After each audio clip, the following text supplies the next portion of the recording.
To the aces of the Luftwaffe, the self-proclaimed masters of the European sky, the American P-47 Thunderbolt was a joke. They called it the Fliegende Milchflasche, the flying milk bottle. When it first lumbered into view over France in 1943, they laughed at its size, its bulk, and its sluggish appearance. At nearly 8 tons fully loaded, the Jug looked twice as heavy as their sleek F-190s. To Germanize, it was clumsy American over-engineering, proof, they thought, that quantity could never beat quality. But that laughter didn't last long. Inside that milk bottle were 850 caliber machine guns spitting over 100 rounds a second, a revolutionary engine that thrived at high altitudes, and an almost supernatural ability to take punishment. As one Luftwaffe ace admitted later, "We laughed, we made a terrible mistake." First impressions, skepticism everywhere. It wasn't only the Germans who doubted the Jug. Even American pilots were horrified when the first Thunderbolts reached England. Many had flown nimble Spitfires, elegant, quick, responsive. The P-47, by contrast, felt like a truck. Its cockpit was spacious, but the controls sluggish.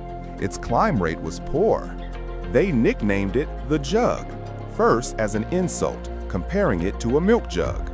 Later, that nickname would take on a new meaning, juggernaut. A radical design. The Jug was the brainchild of Alexander Kartveli, a Georgian-born engineer working for Republic Aviation. Tasked with building a high-altitude interceptor, he did something radical. Instead of designing a lightweight dogfighter, he built the plane around the Pratt & Whitney R2800 Double Wasp, a massive 18-cylinder radial engine. To keep it breathing in thin air, Kartveli added a turbo-supercharger powered by exhaust gases. This demanded a huge fuselage.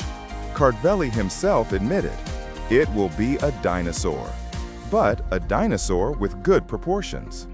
Early disasters. At first, it looked like the critics were right. The Jug's combat debut in April 1943 was a disaster. Radios failed, tactics were wrong, and in its first 2,000 missions, the Thunderbolt claimed only 10 kills while losing 18 of its own. Luftwaffe pilots quickly learned, drag the Jug into a low-altitude turning fight, and it was finished. But what they didn't see was that the P-47 wasn't designed for their kind of fight. It was designed for a different battlefield, one they hadn't yet imagined. Secret weapon, high-altitude power. The Thunderbolt's true strength was hidden in its engine and turbo-supercharger. While German fighters suffocated above 25,000 feet, the Jug's R2800 was just hitting its stride. At 30,000 feet, it had power, speed, and energy the Luftwaffe couldn't match. And in a dive, the Jug was untouchable. Its weight, once a liability, became a weapon. The P-47 could hit over 500 miles in a dive, turning into a guided missile with guns. This gave rise to the boom and zoom tactic. Strike from above, unleash a storm of lead, then climb back to safety. No turning duels, no wasted finesse, just industrial strength destruction. A fortress with wings. What made the Jug legendary wasn't just its firepower, it was its sheer toughness. The radial engine could keep running with cylinders blown off. Its cockpit armor turned it into a flying fortress. Major Robert S. Johnson proved it in June 1943 when his Thunderbolt absorbed more than 200 hits, caught fire, and still brought him home. Luftwaffe pilots were stunned. They were used to targets disintegrating. The Jug simply refused to die. As one German ace admitted, the P-47 could absorb an astounding amount of lead. Evolution into a monster.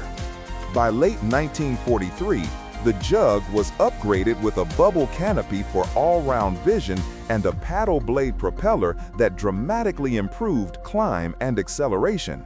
No longer sluggish, it was now fast, powerful, and deadly. And as the P-51 Mustang took over long-range escort duties, the Thunderbolt found its true calling, fighter-bomber. Jabo Terror.